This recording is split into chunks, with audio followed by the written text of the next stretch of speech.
puissant, César. Et tu dois tomber si bas. Chacune de tes conquêtes, de tes gloires, de tes triomphes, de tes butins se sont réduits à cet espace. Adieu, tombe.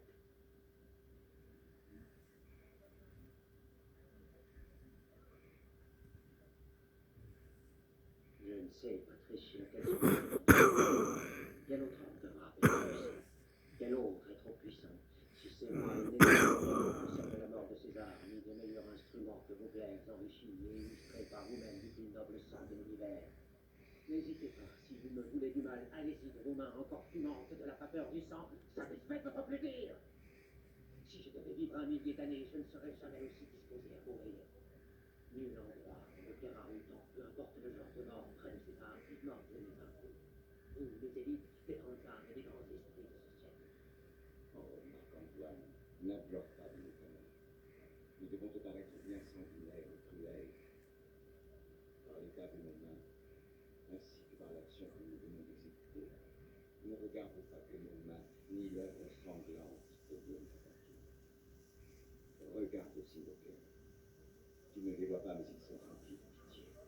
Pour toi, nos glaives n'auraient qu'une pointe de plomb.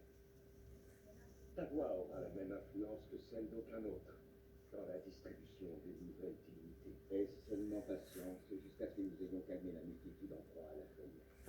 Après, je t'expliquerai la raison pour laquelle, alors que je t'aimais, j'ai pu le frapper de cette façon brutale. Oui, ça, je ne doute pas.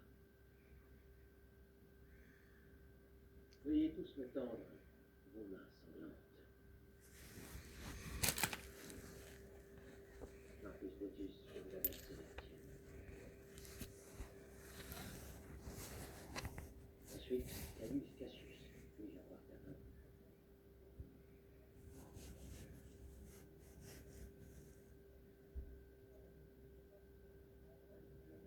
Oh, César, si ton esprit le perçoit maintenant, n'est-ce pas pour toi une souffrance plus cruelle que n'a été ta mort, voir ton enfant faisant la paix, serrant les doigts sanglants de tes ennemis? Noble César, devant ton cadavre.